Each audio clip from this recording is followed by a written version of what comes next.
12 лет назад, 13 апреля 2004 года, правозащитный центр «Мемориал» опубликовал сообщение, что 9 апреля, цитата, в горном селении Ригахой в Веденском районе Чечни около 2 часов по московскому времени в результате обстрела с воздуха погибла женщина Марит Цинцаева и 5 детей.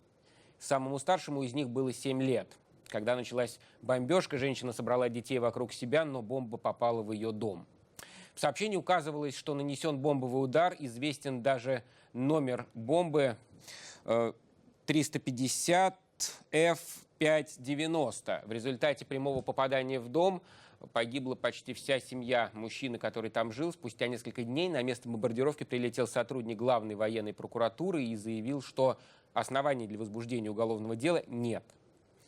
Глава правозащитного центра «Мемориал» Александр Черкасов утверждает, что методы ведения войны в российской армии не изменились со времен Первой и Второй чеченской кампании. И корни того, что происходило в Алеппо эти месяцы, можно поискать и там. Он на связи со студией «Настоящего времени». Александр, прав ли я в своей оценке? Здравствуйте. Если говорить о применении авиации, например.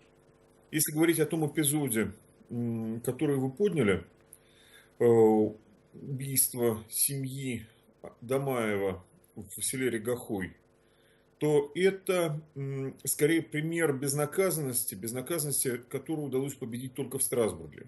Понимаете, в 2012 году это дело было наконец рассмотрено в Европейском суде по правам человека, и оставшийся, по сути дела, один отец этого семейства, он отсудил компенсацию морального ущерба 300 тысяч евро, но через что он перед этим прошел?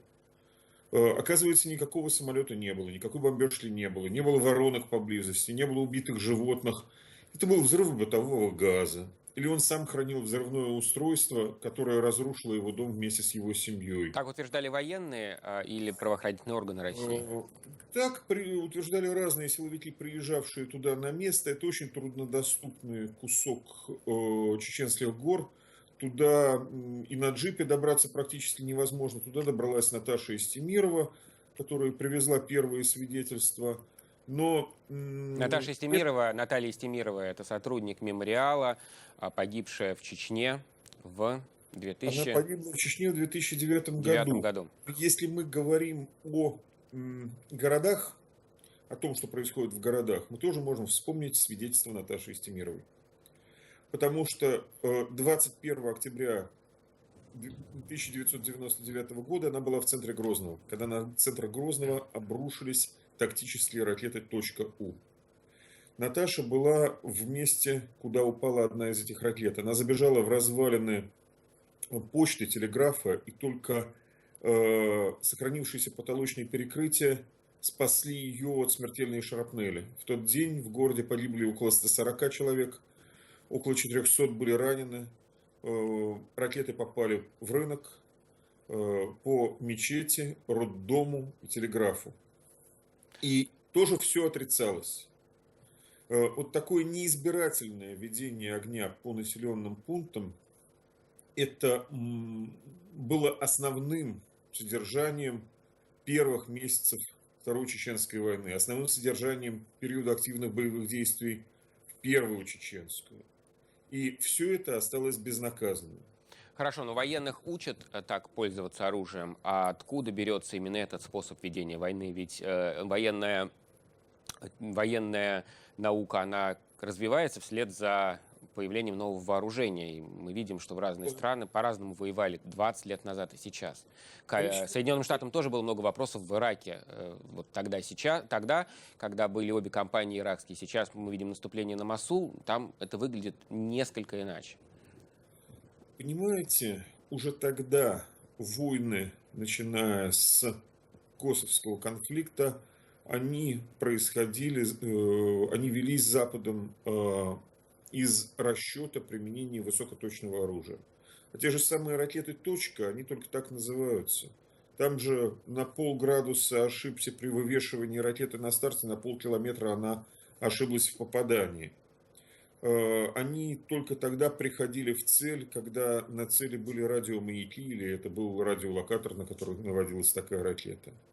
Неизбирательное ведение огня. Ведение огня так, как будто все происходит в пустыне.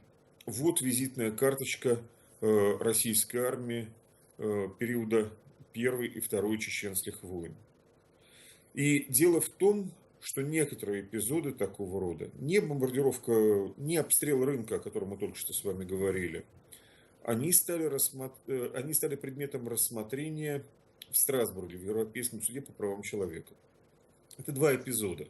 Во-первых, 29 октября 1999 года огромная колонна беженцев, скопившаяся у блокпоста «Кавказ-1», который должен был открыться в тот день, да не открылся. Эта колонна беженцев подверглась атаке штурмовиков Су-25. Погибли десятки человек. И второй эпизод.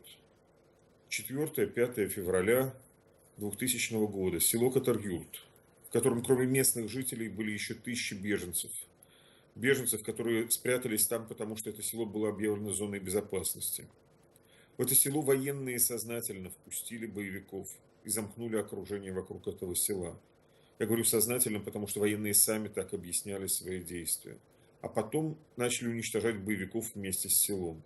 Бомбардировками, ударами артиллерии, чем угодно, включая вакуумные бомбы. Число погибших было трехзначное. И по тому и по другому эпизоду выжившие обратились в Европейский суд по правам человека. Несколько лет шло разбирательство, потому что для Страсбурга это был, по сути дела, уникальный опыт вынесения решений в области гуманитарного права, права поля боя.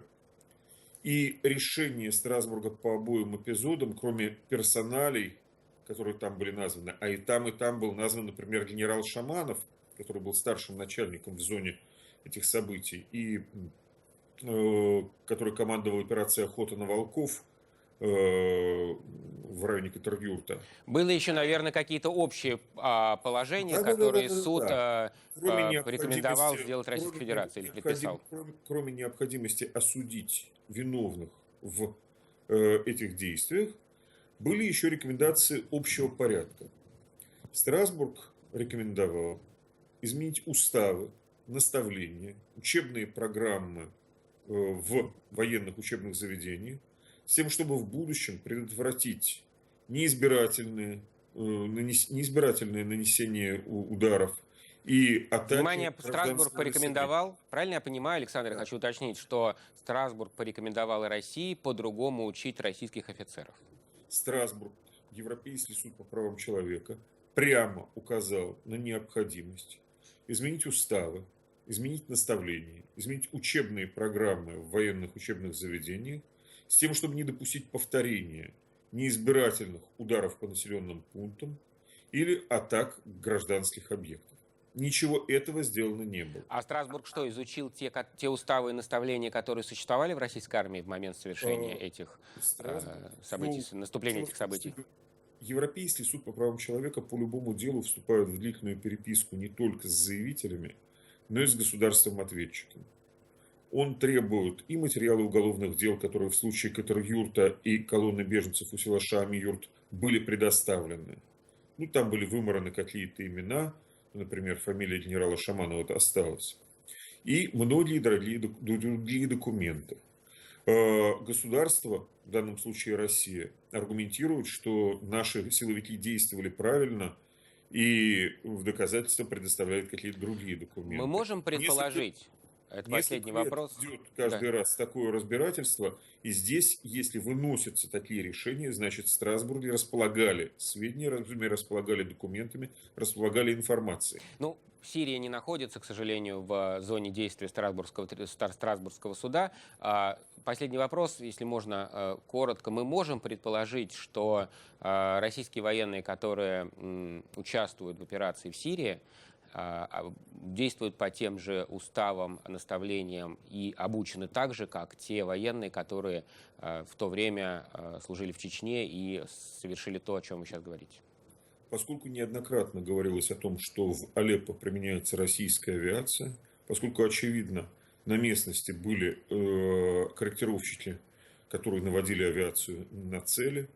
Поскольку сирийские военные также проходили обучение в российских военных учебных заведениях, можно говорить не просто о скоординированных операциях, а об общем стиле действий, потому что так учили.